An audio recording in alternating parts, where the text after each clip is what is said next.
Hi everyone, welcome to Lawspective YouTube channel. ಇವತ್ತು ನಾವು discuss ಮಾಡ್ತಾ ಇರೋಂಥ ವಿಷಯ ಬಂದು ಕ್ಯಾಶುಯಲ್ ಆಗಿ ಒಂದು ಸೊಸೈಟಿಯಲ್ಲಿ ನಡೆಯುವಂಥ ಇಶ್ಯೂ ಚಿಟ್ ಫಂಡ್ಸ್. ನಿಮಗೆಲ್ಲ ಗೊತ್ತಿರುತ್ತೆ, ಚಿಟ್ ಫಂಡ್ಸ್ ಅನ್ನೋದು ಒಂದು ಕಮ್ಯುನಿಟಿ ಆಗಿರುತ್ತೆ. ಅಲ್ಲಿ ಜನ ಫಂಡ್ನ ಡೆಪಾಸಿಟ್ ಮಾಡ್ತಾ ಇರ್ತಾರೆ. ಆ ಫಂಡ್ಸಿಗೆ ಲಾಸ್ಟಲ್ಲಿ ಸರ್ಟೈನ್ ಟೈಮ್ವರೆಗೂ ಮೆಚುರಿಟಿ ಇಟ್ಟಿರ್ತಾರೆ. ಅದಾದಮೇಲೆ ಅವರು ಅದರಲ್ಲೇ ಡಿಸ್ಟ್ರಿಬ್ಯೂಟ್ ಮಾಡಿಕೊಂಡು ಇಂಟ್ರೆಸ್ಟ್ ಅದೆಲ್ಲನೂ ಬರುತ್ತೆ ಅವ್ರಿಗೆ. ಇದು ಲಾ ಪ್ರಕಾರ ನೀವು ನೋಡ್ಬೋದು, ದ ಚಿಟ್ ಫಂಡ್ ಆಕ್ಟ್ 1982 ಅನ್ನೋ ಒಂದು ಆಕ್ಟ್ ಇದೆ. ಇದರಲ್ಲಿ ಗವರ್ನ್ ಆಗೋ ಎಲ್ಲ ಥರದ ಚಿಟ್ ಫಂಡ್ಸ್ ಕೂಡ ಗೌರ್ಮೆಂಟ್ ರಿಜಿಸ್ಟರ್ ಆಗಿರುತ್ತೆ. ಆದರೆ ಎಷ್ಟೊಂದು ಜನ ವುಮೆನ್ಸ್ ಮನೆ ಹತ್ರ ಒಂದು ಟ್ರಸ್ಟ್ ಮೇಲೆ ಈ ಒಂದು ಚಿಟ್ ಫಂಡ್ಸ್ನ ಮಾಡ್ತಿರ್ತಾರೆ. ನಿಮಗೆಲ್ಲ ಗೊತ್ತಿರೋ ಹಾಗೆ, ಫಾರ್ ಎಕ್ಸಾಂಪಲ್ ರಿಯಲ್ ಲೈಫಲ್ಲಿ ತಗೊಳ್ಳೋದಾದ್ರೆ 20 ಜನ ಮಹಿಳೆಯರು ಸೇರಿಕೊಂಡು ತಿಂಗಳಿಗೆ 5,000 ಅಂತ ಹೇಳಿ ಒಂದು ಚಿಟ್ ಫಂಡ್ ಸ್ಟಾರ್ಟ್ ಮಾಡಿದ್ರೆ ಒಂದು ತಿಂಗಳಿಗೆ 1 ಲಕ್ಷ ಅವರು ಹೂಡಿಕೆ ಮಾಡ್ತಾರೆ. ಈ ಹೂಡಿಕೆ ಆದಂಥ ಹಣನ ಸರ್ಟೈನ್ ಟೈಮ್ವರೆಗೂ ಇಟ್ಟು ಅವರವರೇ ಕರ್ದಿ ಆ ಚಿಟ್ ಫಂಡ್ಸ್ನ ಡಿಸ್ಟ್ರಿಬ್ಯೂಟ್ ಮಾಡ್ತಿರ್ತಾರೆ. ಬಟ್ ಸಡನ್ಲಿ ಒನ್ ಟೈಮಲ್ಲಿ ಆರ್ಗನೈಸರ್ ಏನಾದರೂ ಡಿಸಪಿಯರ್ ಅಂದರೆ ನೀವು ಲೀಗಲ್ ಆ್ಯಕ್ಷನ್ಸ್ ತೊಗೋಬೋದಾ? ಇದು ರಿಸ್ಕಿ ಸ್ಕೀಮ್ ಅಂತ ಎಲ್ಲರಿಗೂ ಗೊತ್ತಿರುತ್ತೆ. ಆದರೆ ನೀವು ತೊಗೋಬೇಕಾಗಿರೋಂಥ ಲೀಗಲ್ ಆ್ಯಕ್ಷನ್ಸು ಈ ಒಂದು ರಿಸ್ಕಿ ಸ್ಕೀಮಲ್ಲಿ ಇಲ್ಲೀಗಲ್ ಅಂತ ಪ್ರೂವ್ ಆಗುತ್ತೆ. ಆದರೂ ನೀವು ಲೀಗಲ್ ಆಗಿ ಯಾವ ರೀತಿ ಹೋಗ್ಬೋದು ಅನ್ನೋದಾದರೆ, ಮೊದಲನೇದು ನೀವು ಕಲೆಕ್ಟಿವ್ ಎವಿಡೆನ್ಸ್ನ ಇಟ್ಕೋಬೇಕು. WhatsApp chat, voice recording, proof, ನೀವು ದುಡ್ಡು ಕೊಟ್ಟಿರೋ ಅಂಥದ್ದು, ಈ ಎಲ್ಲ ಮೇಜರ್ ಪ್ರೂಫ್ನ ನೀವು ಇಟ್ಕೋಬೇಕು. ಈ ಪ್ರೂಫ್ನ ಇಟ್ಕೊಂಡ್ರೆ ಅಟ್ಲೀಸ್ಟ್ ನೀವು ಲೀಗಲ್ ಆಗಿ ಹೋಗ್ಬೋದು. ಮೊದಲನೇದಾಗಿ ನೀವು ಕಂಪ್ಲೇಂಟ್ನ ಫೈಲ್ ಮಾಡ್ಬೋದು, ಆನ್ಲೈನ್ ಅಥವಾ ಆಫ್ಲೈನಲ್ಲಿ. ಯಾವ ಮೇಲೆ ಕಂಪ್ಲೇಂಟ್ ಫೈಲ್ ಮಾಡ್ಬೋದು ಅಂದರೆ, under BNS criminal breach of trust, misappropriation of fund ಮತ್ತು ಫ್ರಾಡ್ ಅಥವಾ ಚೀಟಿಂಗ್ ಮೇಲೆ ನೀವು ಇದನ್ನೆಲ್ಲ ಫೈಲ್ ಮಾಡ್ಬೋದು. ಇದಕ್ಕೆ ನಿಮಗೆ ಕಲೆಕ್ಟಿವ್ ಎವಿಡೆನ್ಸ್ ತುಂಬ ಮುಖ್ಯ ಆಗಿರುತ್ತೆ. ನೀವು ಎಷ್ಟು ದುಡ್ಡು ಕೊಟ್ಟಿದ್ದೀರಾ, ಎಷ್ಟು ಮೆಂಬರ್ಸ್ ಇದ್ರಿ, ಟೋಟಲ್ ಹೂಡಿಕೆ ಎಷ್ಟಾಗಿತ್ತು. ನೀವು ಪ್ರೆಷರ್ ಜಾಸ್ತಿ ಆಗ್ದಷ್ಟು ಪೊಲೀಸ್ ಕಡೆಯಿಂದಾನೇ ನಿಮಗೆ ಈ ಸೆಟಲ್ಮೆಂಟ್ ಬೇಗ ಆಗುತ್ತೆ. ಅಕಸ್ಮಾತ್ ಅವ್ರೇನಾದರೂ ಇದಕ್ಕೆ ಒಪ್ಪಲಿಲ್ಲ ಅಂದರೆ ಸೆಕೆಂಡ್ ಬಂದು ನೀವು ಅವ್ರಿಗೆ ಒಂದು ಲೀಗಲ್ ನೋಟಿಸ್ ಕಳಿಸ್ಬೋದು ಅಡ್ವೊಕೇಟ್ ಥ್ರೂ ಕಳಿಸಿದಾಗ ನೀವು ಅದರ ಅಮೌಂಟ್ ಮತ್ತು ನೀವು ಬೇಕಾಗಿರೋಂಥ ಡೆಡ್ಲೈನ್ಸ್ ಕೂಡ ಮೆನ್ಷನ್ ಮಾಡ್ಬೋದು. ಅದಕ್ಕೂ ರೆಸ್ಪಾನ್ಸ್ ಮಾಡಿಲ್ಲ ಅಂತ ಅಂದರೆ next you can file a recovery ಸೂಟ್ನ ಫೈಲ್ ಮಾಡ್ಬೋದು ಸಿವಿಲ್ ಕೋರ್ಟಲ್ಲಿ.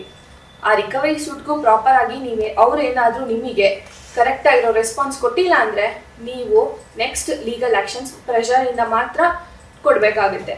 ಯಾಕೆ ಅಂದರೆ ಎಷ್ಟೊಂದು ಜನ ಚಿಟ್ ಫಂಡ್ಸ್ ಅವರು ಇದು ಲೀಗಲ್ ಅಲ್ಲ, ಇಲ್ಲೀಗಲ್ ಅನ್ನೋ ಒಂದೇ ಒಂದು ಕಾರಣಕ್ಕೆ ಎಷ್ಟೊಂದು ಜನ ಅಮೌಂಟ್ಸ್ ವಾಪಸ್ ಕೊಡಲ್ಲ. ನೀವೇನಾದರೂ ಅಕಸ್ಮಾತ್ ಆಗಿ ಸೆಕ್ಯೂರಿಟಿಗೋಸ್ಕರ ಚೆಕ್ ಅಥವಾ ಇನ್ನೇನಾದರೂ ಡಾಕ್ಯುಮೆಂಟ್ಸ್ ಇಟ್ಕೊಂಡಿದ್ರೆ ಅದು ನಿಮಗೆ ಲೀಗಲ್ ಲಯಬಿಲಿಟಿ ಆಗಿ ಇರುತ್ತೆ. ಆ ಲಯಬಿಲಿಟಿ ಅನ್ನೋದು ತುಂಬ ಇಂಪಾರ್ಟೆಂಟ್ ಆಗಿ ನೀವು ಯಾವ ರೀತಿ ಇಸ್ಕೊಂಡಿರ್ತೀರಾ ಅನ್ನೋ ಸೆಕ್ಯೂರಿಟಿ ಮೇಲೆ ಡಿಪೆಂಡ್ ಆಗುತ್ತೆ. ಈಗ ಏನಾದರೂ ಅವರು ಚೆಕ್ ಕೊಟ್ಟಿರ್ತಾರೆ, ಅದರಲ್ಲಿ ಡೇಟ್ ಮೆನ್ಷನ್ ಮಾಡಿರ್ತಾರೆ, ಸೈನ್ ಹಾಕಿರ್ತಾರೆ, ಕೆಲವೊಂದು ಸರಿ ಮಾಡಿರ್ತಾರೆ, ಕೆಲವೊಂದು ಚೆಕ್ಕಲ್ಲಿ ಡೇಟ್ ಮೆನ್ಷನ್ ಮಾಡಿಲ್ಲ. ಡೇಟ್ ಮೆನ್ಷನ್ ಮಾಡಿಲ್ಲ ಅಂದರೆ ನಿಮಗೆ ಅದೊಂದು ವೆಪನ್ ಅಂತಲೇ ಹೇಳ್ಬೋದು. ಅಕಸ್ಮಾತ್ ಡೇಟ್ ಮೆನ್ಷನ್ ಮಾಡಿದರೆ ಸ್ವಲ್ಪ ಕಷ್ಟ ಇರುತ್ತೆ. ಆ ಡೇಟ್ 3 months ಒಳಗಡೆ ನೀವು ಚೆಕ್ ಹಾಕಬೇಕಾಗುತ್ತೆ. According to NI cheque bounce case ಕೂಡ ಹಾಕ್ಬೋದು ನೀವು, ಇನ್ಸಫಿಷಿಯಂಟ್ ಫಂಡ್ ಇದ್ದಾಗ ಅಥವಾ ಬೇರೆ ಥರದ ಡಿಸ್ಹಾನರ್ ಆಫ್ ಚೆಕ್ ಆದಾಗ. ಸೆಕ್ಷನ್ 138 ಅವ್ರಿಗೆ ಕರೆಕ್ಟ್ ಆಗಿರೋವಂಥ ಪ್ರೊಸೀಜರಲ್ಲಿ NI ಆ್ಯಕ್ಟ್ ಮುಖಾಂತರ ನೀವು ಹೋಗ್ಬೋದು. ಅದಕ್ಕೆ ಪನಿಷ್ಮೆಂಟ್ ಕೂಡ ಇರುತ್ತೆ, 2 year jail, double the amount with interest ಕೂಡ ನಿಮಗೆ ದುಡ್ಡು ಸಿಗುತ್ತೆ.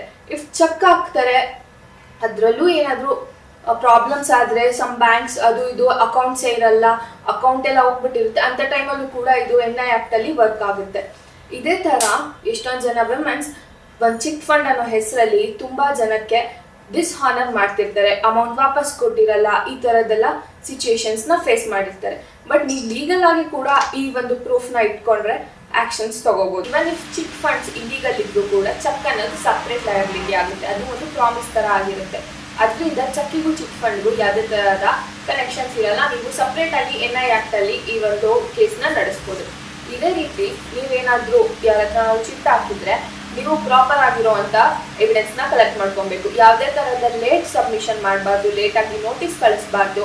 ರಿಲೇ ಆಗಿ ಥರ್ಡ್ ಪಾರ್ಟಿನ ಎಂಟರ್ ಮಾಡಿಕೊಂಡು ನೀವೇನಾದರೂ ಅವ್ರು ದುಡ್ಡು ಕೊಡ್ತಾರೆ ಅಂತ ಕಾಯ್ಕೊಂಡು ನಿಂತಿದ್ರೆ ಅದು ತಪ್ಪಾಗುತ್ತೆ. ಬಿಕಾಸ್ ಲಾ ಕೇಳುತ್ತೆ ಪ್ರೂಫ್ನ ಮತ್ತು ಟೈಮ್ ಡೆಡ್ಲೈನ್ಸ್ನ. ನೀವು ಇಷ್ಟು ದಿನ ಏನು ಮಾಡ್ತಿದ್ರಿ ಅಂತ ಕೂಡ ಕೇಳ್ತಾರೆ. ಸೊ ಅದಕ್ಕೆ ಯಾವುದೇ ಥರದ ಪ್ರೂಫ್ನ ಕಲೆಕ್ಟ್ ಮಾಡೋಕ್ಕೆ ಡಿಲೇ ಮಾಡಬೇಡಿ. ಇದೇ ಥರ ಚೆಕ್ ಏನಾದರೂ ಕೊಟ್ಟು ಅವರು ನಾನು ಅದರಲ್ಲಿರೋವಂಥ ಅಮೌಂಟ್ ಮಾತ್ರ ಕೊಟ್ಟು ಚಿಟ್ಟಲ್ಲಿರೋವಂಥ ಅಮೌಂಟ್ ಕೊಡೋಕೆ ಆಗಲ್ಲ, ಯಾಕೆ ಅಂದರೆ ಇದು ಸಪ್ರೇಟ್ ಆಗಿರುತ್ತೆ ಅಂತ ಕೂಡ ಹೇಳೋ ಚಾನ್ಸಸ್ ಇರುತ್ತೆ. ಅದಕ್ಕೋಸ್ಕರ voice recording, WhatsApp chat, Google Pay ಮಾಡಿರೋ ಟ್ರಾನ್ಸಾಕ್ಷನ್ ಎಲ್ಲ ತುಂಬ ಇಂಪಾರ್ಟೆಂಟ್ ಆಗಿರುತ್ತೆ. ನೀವು ಯಾವುದೇ ಥರ ಚಿಟ್ ಫಂಡ್ಸಲ್ಲಿ ಇನ್ವಾಲ್ವ್ ಆಗ್ತಿದ್ರೆ ಈ ಒಂದು ಮೇಜರ್ ಥಿಂಗ್ಸ್ನ ನೀವು ತಲೆಯಲ್ಲಿ ಇಟ್ಕೊಂಡು ನೀವು ನೆಕ್ಸ್ಟ್ ಮಾಡೋವಂಥ ಪ್ರೊಸೀಜರ್ ಟ್ರಾನ್ಸಾಕ್ಷನ್ಸ್ನ ಟ್ರಾನ್ಸ್ಪರೆಂಟ್ ಆಗಿ ಇಟ್ಕೊಂಡ್ರೆ ನಿಮಗೆ ಯಾವುದೇ ತರಹದ ಫ್ರಾಡ್ ಅಥವಾ ಚೀಟಿಂಗ್ ಆಗಲ್ಲ. ಸೊ ಇದನ್ನ ನೀವು ಪಾಯಿಂಟ್ಸ್ ಆಗಿ ಇಟ್ಕೊಂಡು ಕರೆಕ್ಟ್ ಆಗಿರುವಂತ ಚಿಟ್ ಫಂಡ್ಸ್ ಅಲ್ಲಿ ನೀವು ಹೂಡಿಕೆ ಮಾಡಿದ್ರೆ ನಿಮ್ಮ ಹಣ ಮಿಸ್ಯೂಸ್ ಆಗಲ್ಲ. Even if chit fund illegal ಇದ್ರೂ ಚೆಕ್ ಅನ್ನೋದು ಸಪರೇಟ್ ಲೀಗಲ್ ಎಂಟಿಟಿ ಆಗಿರುತ್ತೆ, ಅದು ಪ್ರಾಮಿಸ್ ತರ ಟ್ರೀಟ್ ಮಾಡುತ್ತೆ. ಕೋರ್ಟ್ ಯೂಶಲಿ ಅದನ್ನ ಅಕ್ಸೆಪ್ಟ್ ಮಾಡುತ್ತೆ, ಆದ್ರೆ ಚಿಟ್ ಫಂಡ್ ಅವರು ಹೇಳ್ತಾರೆ ನಾವು ಕೊಡಲ್ಲ ಅಂತ, ಆದ್ರೆ ಕೋರ್ಟ್ ಅದನ್ನ ಅಲೋ ಮಾಡಲ್ಲ. ನೆಕ್ಸ್ಟ್ ನೀವು ಮಾಡ್ಬೇಕಾಗಿರುವಂತ ಮೇಜರ್ ಮಿಸ್ಟೇಕ್ ನ ಅವಾಯ್ಡ್ ಮಾಡಬೇಕು. ಮೊದಲನೇದು ಪ್ರೂಫ್ ಇಟ್ಕೊಂಡಲೇ ಕೇಸ್ ಹಾಕೋದು. Next first major important thing, ನೀವು ಲೀಗಲ್ ನೋಟಿಸ್ನ ಕಳಿಸ್ದಲೇ ಡಿಲೇ ಮಾಡೋದು. ಅಕಸ್ಮಾತ್ ಅವ್ರೇನಾದ್ರು ಚೆಕ್ ಕೊಟ್ಟಿದ್ರೆ ತಕ್ಷಣ ಹೋಗಿ ಬ್ಯಾಂಕಲ್ಲಿ ಡೆಪಾಸಿಟ್ ಮಾಡಬೇಕು, ನಿಮ್ಗೆ ಯಾವಾಗ ಅದು ಚೀಟಿಂಗ್ ಅಥವಾ ಫ್ರಾಡ್ ಅಂತ ಅನ್ಸುತ್ತೆ. ನೆಕ್ಸ್ಟ್ ನೀವು ಚೆಕ್ ಬೌನ್ಸ್ ಏನಾದರೂ ಹಾಕಿದಾಗ ಕೇಸು ಸ್ಟ್ರಾಂಗ್ ಆಗುತ್ತೆ, ಅದರಿಂದ ನಿಮಗೆ ತುಂಬ ಬೇಗ ಪ್ರೆಷರಿಂದ ಇಂಟ್ರೆಸ್ಟ್ ಸಮೇತ ಅವ್ರು ಬೇಕಾದ್ರೆ ದುಡ್ಡು ಕೊಡ್ಬೋದು. ಅಕಸ್ಮಾತ್ ನೀವು ಈ ಥರ ಎಲ್ಲ ಮಿಸ್ಟೇಕ್ಸ್ನ ಡಿಲೇ ಮಾಡ್ಕೊಂಬಂದ್ರೆ ಲಾ ಕೂಡ ನಿಮ್ಮ ಕಡೆ ಇರುತ್ತೆ, ಆದರೆ ನೀವು ಸರ್ಟೈನ್ ಟೈಮ್ ಲಿಮಿಟ್ಸ್ನ ಎಲ್ಲ ಲೀಗಲ್ ನೋಟಿಸಲ್ಲೂ ಮೆನ್ಷನ್ ಮಾಡಿರಬೇಕು. ಅಕಸ್ಮಾತ್ ನೀವೇನಾದರೂ ಚಿಟ್ ಫಂಡಲ್ಲಿ ದುಡ್ಡು ಕೊಟ್ಟು ಕಳ್ಕೊಂಡಿದ್ರೆ ಯೋಚನೆ ಮಾಡಬೇಡಿ, ಲಾ ಪಾರ್ಷಿಯಲ್ ಆಗಿ ಕೂಡ ನಿಮ್ಮ ಕಡೆ ಇರುತ್ತೆ. For more such law contents follow lawspectively. Bye.